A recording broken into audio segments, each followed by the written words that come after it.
have an active shooter. We have an active shooter. Let's go ahead and declare this a mass casualty. Welcome to Active Shooter, a podcast that covers the whys, the hows, and the aftermath of active shooter and mass casualty events.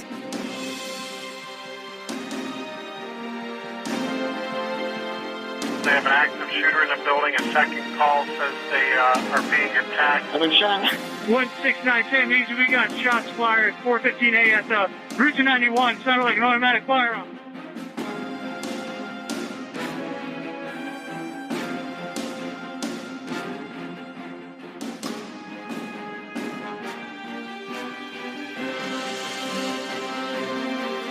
Active shooter, reports of an active shooter, mass casualty incidents. Thank you for listening.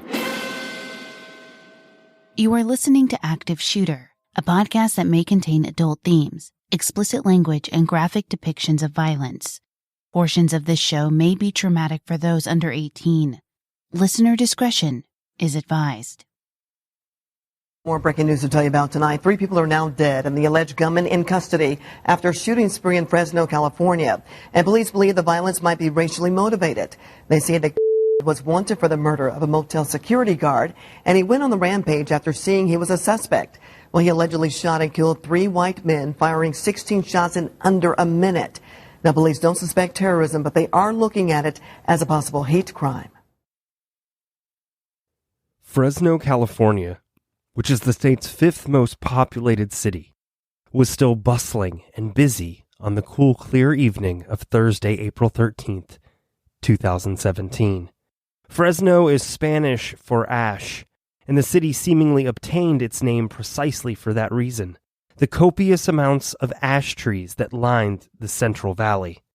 The city wasn't always as serene and peaceful as this sounds, however, and that was made evident on both the nighttime hours of April 13th and in the morning of Tuesday, April 18th, 2017.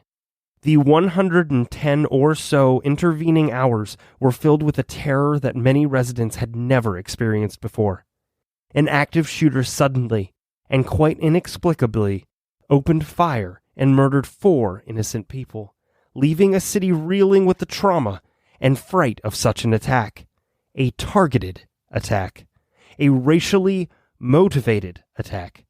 Today's case is dedicated to the lives and memories of the 4 shooting victims: Carl Williams, Zachary Randalls, Mark Gassett, and David Jackson.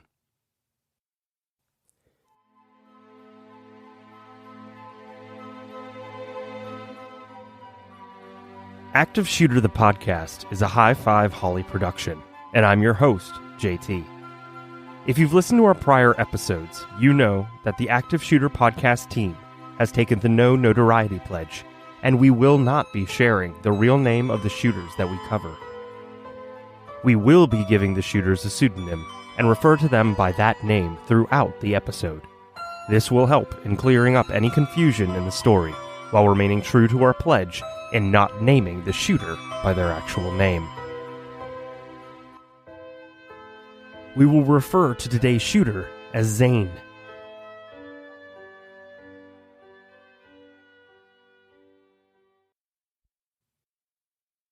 At 11 p.m. on Monday, April 13th, 39-year-old Zane was carrying a concealed .357 Magnum revolver as he approached the Motel 6 in central Fresno. He was there visiting a friend whose mother had rented a room at the motel. Visitors are required to pay a $6 fee at the front desk, along with showing their identification. While the fee might feel a bit excessive, visitors showing the front desk an ID is an excellent step towards ensuring the security of the guests. On the other hand, it's also probably the one rule that is constantly broken, and most of us are likely guilty of having done so at some point. Security guard Carl Williams, who was employed by the motel to ensure the safety and security of guests, caught sight of Zane, so he requested the assistance of a coworker, and together they went to the room Zane entered with the woman. The guards politely informed the pair of the motel's policy, and they agreed to follow the guards back to the front desk so Zane could show his identification and pay the requisite fee. As the group was walking back, Carl and the woman began to argue. It wasn't a screaming match, more of a disagreement, really. Zane quietly stepped back from them and withdrew his firearm. Without a moment's hesitation, he shot and killed Carl. Zane continued firing, striking Carl 6 times in various places, including his arm, elbow, back, and shoulder. I believe in the security guard was arguing with her, being very disrespectful, and so I shot him. You shot the security guard? Yes, sir, that's what I was scared from. I guess the name was Carl. 25-year-old Carl Williams was born on July 25th, 1991, and was described by others as a class act. He was admired by others and was always laughing and smiling. He was much, much too young to die, most especially in such a brutal and violent manner. Meanwhile, the woman who Zane was visiting fled the scene and raced back to her room. The other motel employee was able to escape unharmed. Zane ran away from the motel too, on foot, and raced towards a local 7-Eleven. There, he managed to scale the building and take cover on the roof of the convenience store. The police were dispatched to the motel where they located the woman. Initially, she was found to have been trying to remove evidence from the crime scene. The woman refused to answer questions or tell police who the shooter was, and as such, she was arrested on a felony accessory charge and taken into custody.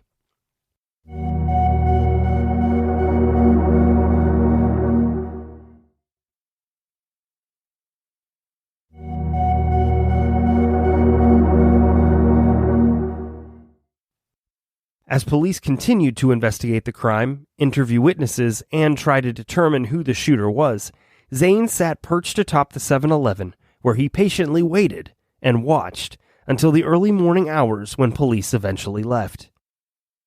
After the police vacated the motel, Zane scrambled back down the side of the building. He took shelter inside of a dumpster that was located on the property of a nearby elementary school. Over the course of the next 4 or so days, Zane walked from place to place, hiding out wherever he deemed it safe enough. He was able to chop off his hair, effectively changing his appearance.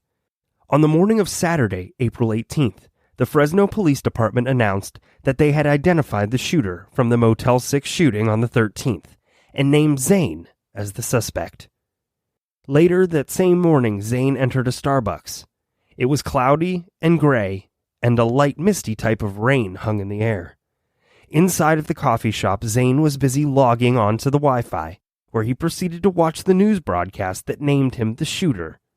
It was at this moment that Zane made the chilling decision. He already murdered one person, so why not a killing spree? Zane made an active choice to become a mass murderer. Perhaps he'd always planned it, and it was by design, but either way, he made a very firm choice at that moment. And he didn't care if it made him a monster. He already was one. Zane said he wouldn't, quote, go down for one murder, and that he planned to, quote, take out as many white men as possible. Within just a few hours of the press release that identified Zane as the shooter, multiple shootings transpired in and around downtown Fresno. At 10:45 a.m., Zane saw a Pacific Gas and Electric utility vehicle on North Van Ness Boulevard. He approached the driver, who would later describe Zane as having a, quote, cold, dark look, which unsettled the driver. As Zane walked up to the driver's side of the truck, he passed the left rear fender before pausing and looking up into the truck. He reached into his jacket to draw the firearm, but as this was happening, the truck driver saw Zane reach into his jacket. The ominous look on Zane's face, coupled with his suspicious movements, was all the driver needed to know that he may be in danger and needed to get out of there fast. He threw the truck into reverse and stepped on the gas. Zane had retrieved the gun by now, so he aimed and shot, striking the passenger of the truck, Zachary Reynolds. Zachary told the driver that he was shot. He was hit on the right side where the bullet entered and pierced his lung and heart. Zane fired again, striking the headrest of Zachary's seat. Miraculously, the driver wasn't hit. It would later come out that the reason the driver wasn't shot is because he appeared to be Hispanic to Zane, and Zane only wanted to kill white men. The men in the truck raced away, not knowing where the nearest hospital was located. The driver headed to Fresno Police Department headquarters. He was desperate to save his coworker, Zachary, who was losing blood at an alarming rate. Zachary lost consciousness on the way to the police station. When the men arrived, an ambulance was called and rushed Zachary to Community Regional Medical Center, where eventually he passed away as a result of his severe injuries.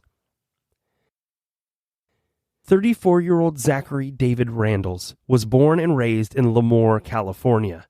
He graduated from Lemoore High School in 2001.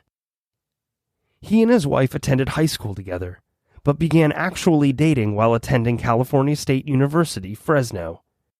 Zachary was an all-around incredible guy.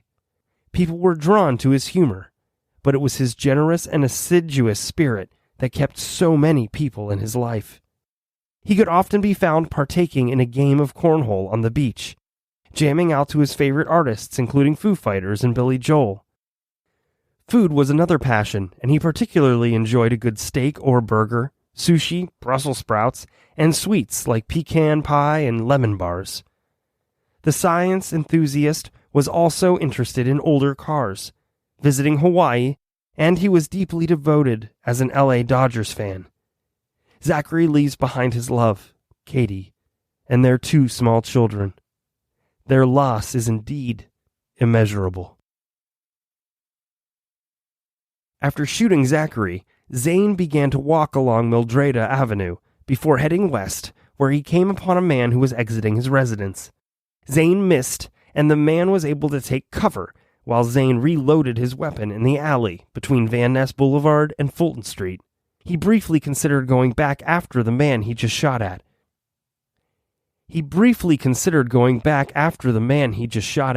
But discarded that idea, assuming the man had taken shelter back inside his home.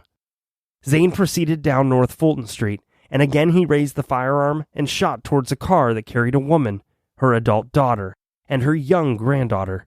The petrified woman kept going, and as soon as Zane realized they were Latino and women, he lowered the gun and didn't shoot again. He turned on his heel and walked in the opposite direction when he encountered Mark Gassett outside of a Catholic Charities USA building. Zane shot Mark in the chest, and the man immediately fell to the ground. Zane shot him again, 2 more times, striking the man in the right lung and heart. 37-year-old Mark Gassett was born on June 3, 1979. He graduated high school from Central High and was described as the guy who would give you the shirt off his back. He was giving, he was jovial, and he was kind. And he will be so dearly missed. Mark's mission each day was to make someone laugh, and he always did. He worked with the homeless and was the first to give back to his community. No one ever saw Mark become angry. He was an even-keeled, gentle soul that friends and family could count on. His passions were skateboarding, fishing, camping, and woodworking. The father of a 9 and a 14-year-old, both boys, they were the light of his life. The gregarious man will be forever mourned, and a GoFundMe was established to help raise money for his family. Zane stopped and reloaded the gun once again before shooting towards a group of 3 white men. 2 of the men escaped physically unharmed. The idea of having to run for life from a madman with a gun is another level of trauma that is inconceivable. The 3rd man wasn't able to escape. He ran. Zane chased him into the parking lot of the Catholic Charities USA building, and he fired off 6 rounds. 2 bullets hit empty parked cars. 1 bullet hit a nearby building, while another bullet went rogue and was never recovered. The remaining two shots, both struck 58-year-old David Martin Jackson. The blood loss and shock were the official causes of David's death. It is such an incomprehensible manner in which to die, bleeding out until your body goes into shock before completely shutting down. It's horrific. Unfortunately, despite much research, no information could be located about David Jackson.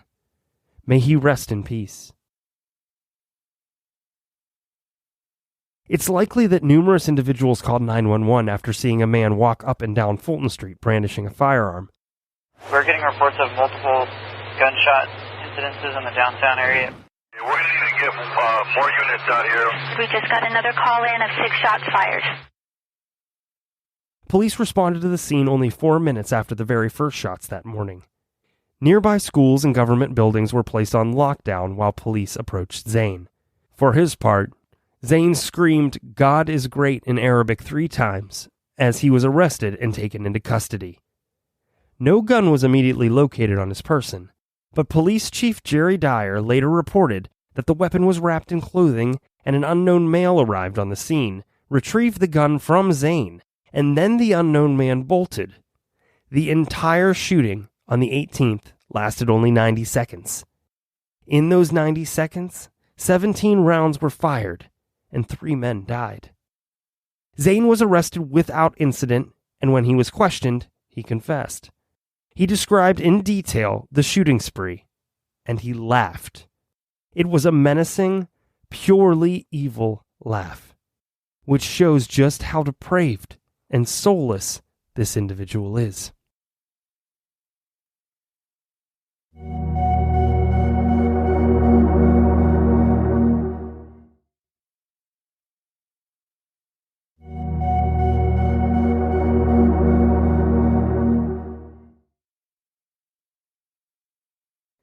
"39-year-old Zane was born on March 21st, 1978.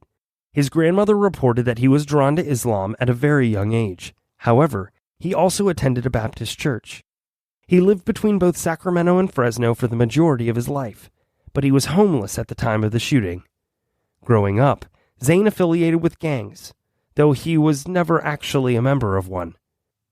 He took classes in multimedia at Consumnes River College in Sacramento for a brief period, and he also attended Sacramento City College and the American River College. All of its college studies were between the years of 1996 and 2004, though specifically what type of degree he pursued isn't known. It was said that during those years Zane sporadically went to class, and when he did go, he was known to accuse professors of being racist. Well known to local law enforcement wherever he lived, Zane had an extensive criminal history, which included charges of false imprisonment, weapons charges, drugs, forgery, and even making terrorist threats. He was arrested twice as a teenager, and both times were for bringing a gun to school, which is, if not the first, perhaps the most glaring red flag of what was to come. In 2004, Zane was again arrested for firing a weapon outside of his apartment. The arrest was in Washington state. It's very unclear how he was able to come into possession of the firearm, despite his mental health diagnosis and felony record. It was another red flag, and most certainly would have landed him on a prohibited persons list had the case gone anywhere. Zane left the state, and the case was dismissed when the prosecutor in Washington declined to extradite him back to a federal prison. In 2005, Zane was indicted on federal charges of felon possessing a firearm for drug trafficking, and possessing cocaine with the intent to distribute. His defense attorney attempted to claim insanity, citing Zane's alleged paranoia, hallucinations, and psychosis. The judge eventually ruled that Zane wasn't competent to stand trial, and he was subsequently admitted to a mental health facility for around 4 months. The purpose was to restore Zane to competency, which was accomplished, and as a result, he ended up pleading guilty to 2 of the 7 counts in August of 2006. He was sentenced to 9 years in prison, but the sentence was reduced in 2008, and he was released in 2016. Zane also claims to have murdered someone when he was 12, but this has never been confirmed or proven. Court records indicate that he experienced, quote, auditory hallucinations and had at least 2 prior mental health hospitalizations. Zane was admitted to Sacramento Community Mental Health from April 8th to 13th of 1998, when he was 20. He was diagnosed with psychosis, although only 2 weeks later he was admitted to CMH again, but in Fresno this time. On April 27th, 1998, Zane was diagnosed with paranoid schizophrenia. It seemed like everything was under control for a time, but about 2 years later, he was admitted to the Fresno CMH again. As reported by several family members and Zane himself, he had a family history of mental health disorders. His mother attempted suicide at least once, and she was reportedly an alcoholic who also suffered from depression. He only lived with her until the age of 2, which is when he was sent to live with his father, who allegedly tried to kill Zane when he was both 5 and 9 years old. Once was an attempted poisoning, and the other time he tried to run Zane over with his car. Further, Zane's grandmother was reportedly diagnosed with schizophrenia as well. Zane underwent a psychological examination, and it was reported that he possessed an IQ that was above average and in the bright normal range.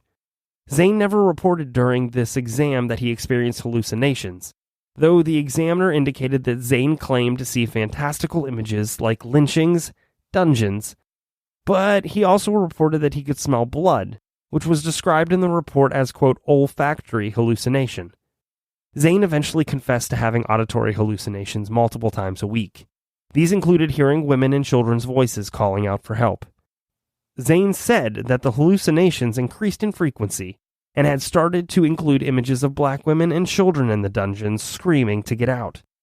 He said that meditating and chanting specific words like thunderstorms and heat waves to calm himself, and he did this to help ease his visions.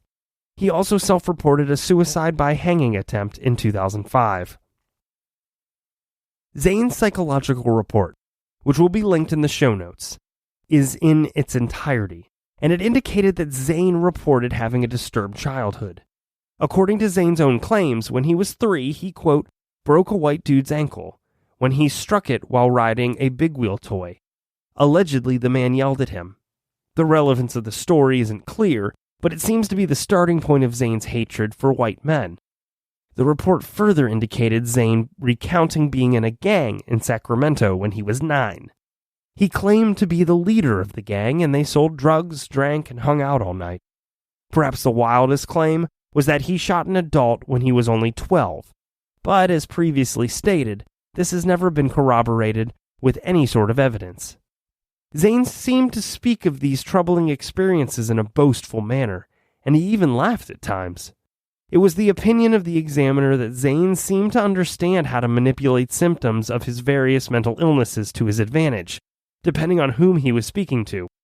The report concluded that Zane was fit to stand trial in the murder of 4 innocent people. Zane was charged with 4 counts of murder, 4 counts of attempted murder, 1 count of shooting an occupied motor vehicle, and 1 count of possession of a firearm by a felon. He was found guilty on all counts at trial. His insanity plea was dismissed, and the death penalty was dropped after the trial. As to count 4, we, the jury, in the above entitled action, find defendant guilty of first-degree murder of David Jackson in violation of Section 187A of the Penal Code, as charged in count 4. Further, we, the jury, in the above entitled action, find true the allegation in the commission of the above entitled offense. The defendant, Corey Ali Muhammad, intentionally discharged a firearm. It's an interesting verdict. I think their jury did a really good job at looking at all the issues. They were certainly conscientious in how they approached the case. Having the 3 seconds and 1 first was a little unsatisfying for me. I would have liked to have convinced them that they were all second-degree murders based upon his mental health issues, but we'll see where we're at in the next phase. Zane was sentenced to life imprisonment without the possibility of parole. Most chillingly, he reported in the psych interview, quote, I would prefer death row, my own cell, and go into the yard. San Francisco is really nice. I'd more likely kill someone in prison, and I don't like scumbags. They are really shitty persons who deserve to die, and I don't think the country will last that long, 25 to 30 years. The only promise of life is death. We all have the unique ability to help prevent such a catastrophic event from happening if we keep our eyes and ears open, and never hesitate to report when something or someone just doesn't seem right. With the delicate balance of mental health reform education, active shooter training, and common sense gun laws, we may one day realize the dream that there will be no more active shootings. We pray that love prevails over hate. Too many have died. We should say to ourselves, not one more. In the meantime, we urge our listeners to stay aware of your surroundings and keep in touch with your loved ones. If you see something, say something. You never know how many lives you'll be saving.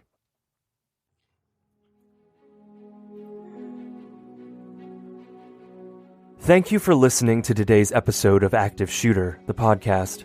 Remember, if you see something, say something. There's no telling how many lives you may be saving. A big thank you to Darren Curtis, who composed some of the songs on our show. You can find him online at www.darrencurtismusic.com. Make sure to check us out on social media. You can find us on Facebook at Active Shooter, the podcast, and on Twitter at Podcast Active. Thank you, and be safe.